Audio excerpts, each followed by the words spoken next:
funded because we usually have a number of pitch sessions at our program, and so many startups have been funded through those pitch sessions. We call that pitch session Collaborate Lagos. Now, I mentioned earlier that as we digitize and we move everything online, there is a need to strengthen our cybersecurity posture. So what have we done? We have launched the Lagos State Cybersecurity Advisory Council. They have a combined experience of over 80 years of cybersecurity experience across 4 continents.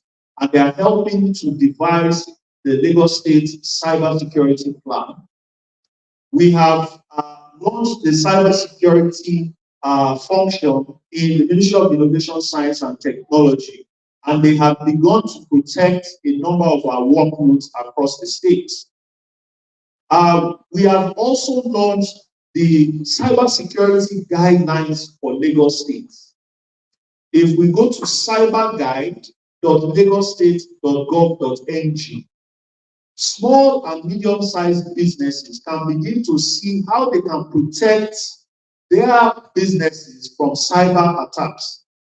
Please, ladies and gentlemen of the press, let us understand that even small and medium-sized businesses today are digitizing. The question for us is, how do we protect all of their data? Because it's all of our data. How do they give trusted and reliable services online?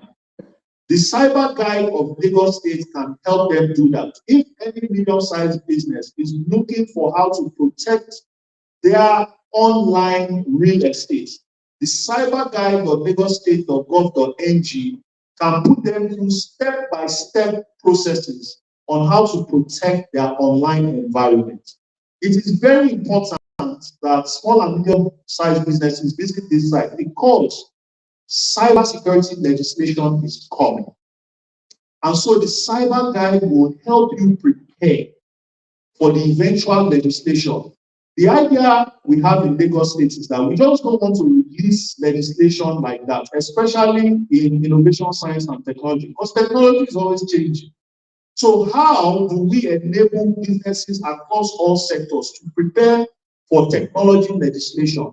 We help them with guides, and that's why we release the AI guidelines, and we also release the cybersecurity guidelines of Lagos, so that businesses across all sectors can begin to prepare themselves for the cybersecurity legislation and the AI legislation that will come.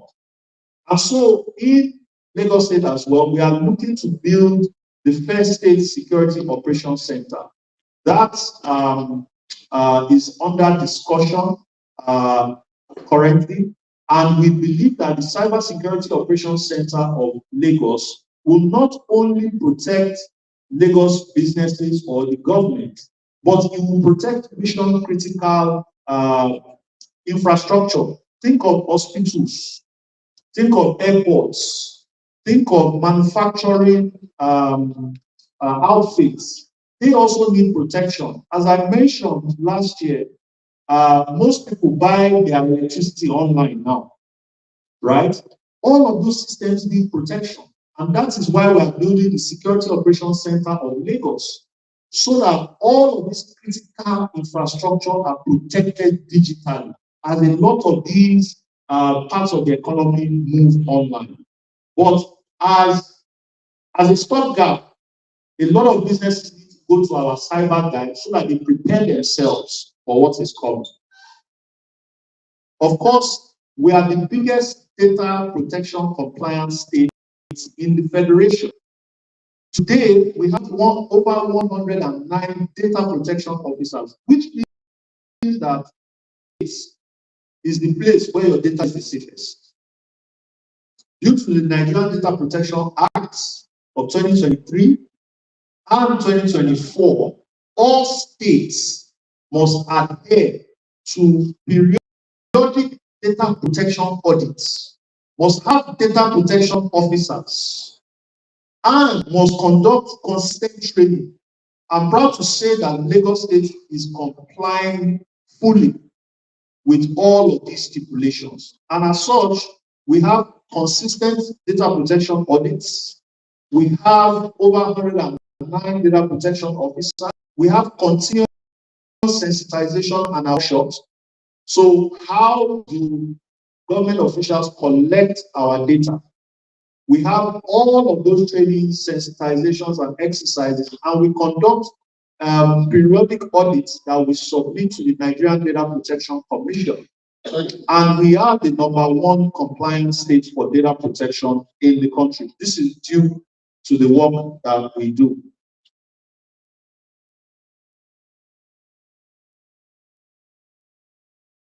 So recently, we have also been looking at enhancing science and technology education within schools. We recently launched a Science Experience Center in the Ministry of Innovation, Science and Technology as an experiential laboratory for secondary schools and primary schools to be able to come and experience some technology innovation. We have things like 3D printers in there.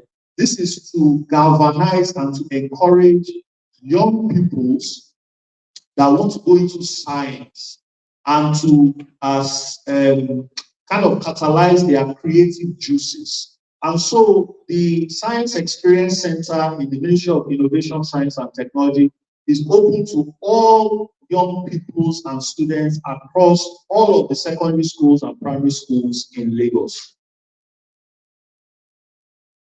Continuing in the line of encouraging science and technology in primary and secondary schools, we have the Young Nigerian Scientists Presidential Award that we always participate in, right?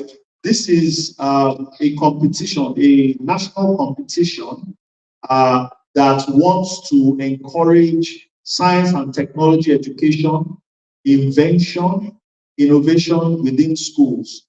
And I must say, because of our participation, we've scored high on the national competition.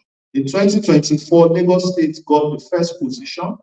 And in 2025, we got the third position. I think other states saw that they needed to catch up. But I think in 2026, we've gone back for the first position. And so there's a lot of encouragement into science and technology in our secondary schools. We do quite a bit of competition, and we also sponsor some schools in terms of STEM education and innovation interventions. Of course, as we expand digitization, smart city across the state, it's important that the Alausa campus, that's the seat of government, is also connected to the grid. And so we have been doing our campus network upgrade, where we are connecting each office with Wi-Fi and fiber optic connectivity. And this is a project that still continues today. We moved from old Cat5 to Cat6 cables to beef up our LAN architecture, and that project continues today. We expect that within a few short years, every single office within the Alausa campus will be connected to high-capacity fiber. This is very important because it also goes to service delivery. If we are not able to service the citizens well because of internet, of course, that will not reflect well on us. So it's very important that the Alausa campus is also connected to robust Wi-Fi and high-capacity fiber. But of course, within the Alausa campus, you need your credentials, your state credentials to be able to access this. It's not open to everybody. However, it is open to employees of the state. Now, I want to talk on something very important. That's the Lagos State Science Research and Innovation Council. The Science Research and Innovation Council started operations in 2020. It's a collective of scientific, technology, and academia minds. The idea was to manage the innovation fund for the state and to intervene within the startup ecosystem and the research and development ecosystem. And so in 2020, we started funding technology startups in the state. So when you hear that Lagos State is the #1 region in the world or growing technology ecosystem in the world, according to dealroom.co, it is part and parcel to what the government has achieved and what it has enabled. And so, if we go to some of the stats there, we funded over 80 R&D projects in universities. So, as I mentioned last year to some of the press men in here, Lagos State is the biggest funder of research and development in universities. And so, some of this research work has gone on to become products and services for Lagosians. Companies have been built through some of the funding that we've given universities. And we funded over 75 startups in fintech, agri-tech, construction, circular economy, recycling, and the likes. And this funding round continues. As you know, startups can apply through the Restream website. That's restream.lagostate.gov.ng. So people building scientific products, innovative products in fintech, in the industry, across the board. The funding is open. The idea is we want to stimulate local invention and local industry. I think this is one of the most important interventions as a state. And as I challenged reporters last year, please let me know if another state is doing this. If they are, then we will beef up our efforts again to continue to make sure that Lagos State is the #1 state supporter of startups and innovative companies in Nigeria. And as you can see, we are being recognized globally now. Lagos State is also the #1 receiver of venture capital funds in Nigeria and across sub-Saharan Africa.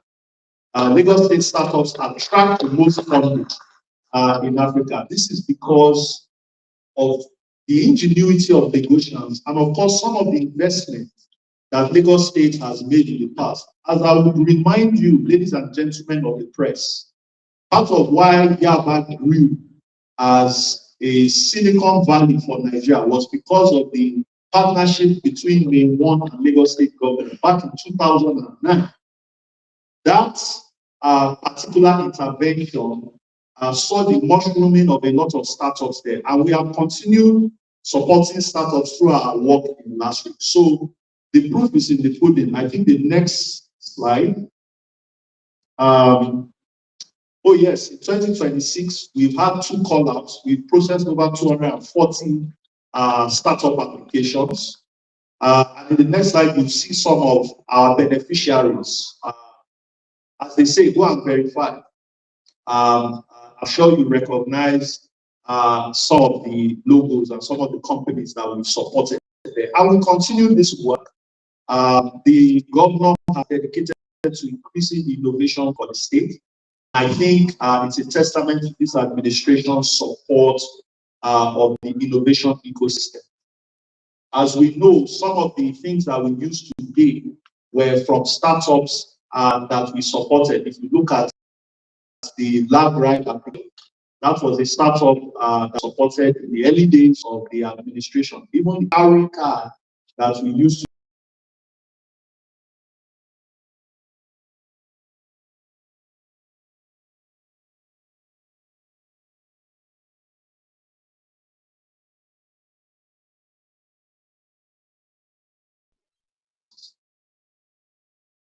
Ladies and gentlemen, is fast spent, but I wanted to touch on a very important part of the Lagos State Ministry of Innovation, Science and Technology, and that is our LASRA Lag ID card project. I want to touch on this because, as we know, Nigeria is becoming a truly federated entity, which means states are responsible for the well-being of their citizens. Now, if state governments are increasingly responsible for the welfare of their citizens, it is important that states can identify everybody within their borders. That is why the Land ID card project is very, very important. The LASRA ID card project is an effort to be able to identify all negotiations. Today, I'm sure people will say, of course, NIN is also doing that work. Of course, NIN is doing that work. But there is a level of granularity that Lagos State requires to be able to perform its economic duties to its citizens. And that is why Lagos State needs to maintain its own database of identity. This will help with economic planning. It will help with the deployment of resources to areas that need it the most. And so today, let me give some numbers. We've been able to enroll over 6.8 million negotiations. Of that number, we have about 4.2 million adults in the database and over 2.5 million children within the LASRA identity database. Right?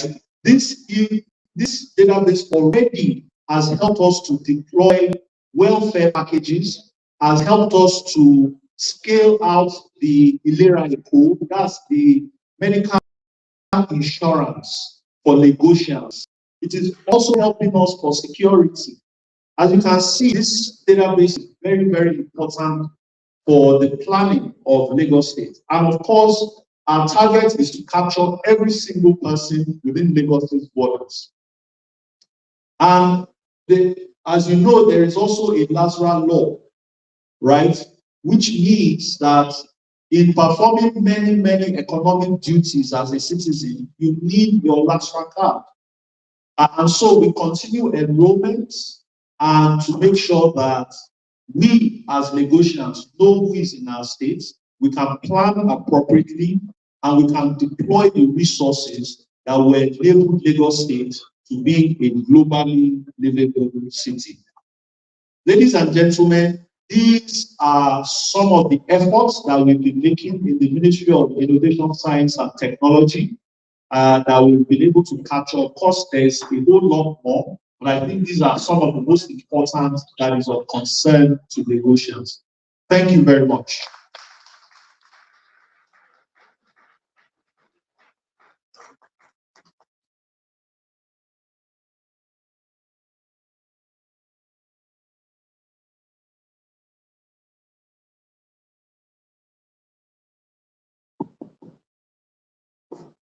Distinguished ladies and gentlemen, let us give another deserving round of applause to the Republic of Innovation, Science and Technology.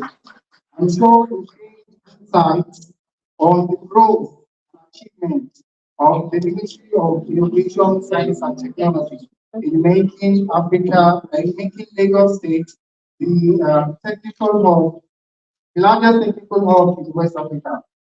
Without wasting much of our time, we've seen that from the drawing board to the scoreboard, Lagos has driven innovation and technology through the roof, from Lagos State being the most digitized state in the country, to the involvement of the state city, to the paperless system, which saves funds and space, among other projects. Now, without further ado, we are going to move to the question segment. This is how this works. We'll have two questions. For the first phase, we have just two questions. And if you've got questions, you mention your name, the media houses you're representing, followed by the question. Thank you. Good afternoon. My name is Adiola. We are just only asking two questions. In your speech, I just want you to elaborate on it. You talked about 250,000 visitors coming in monthly. How do you get that?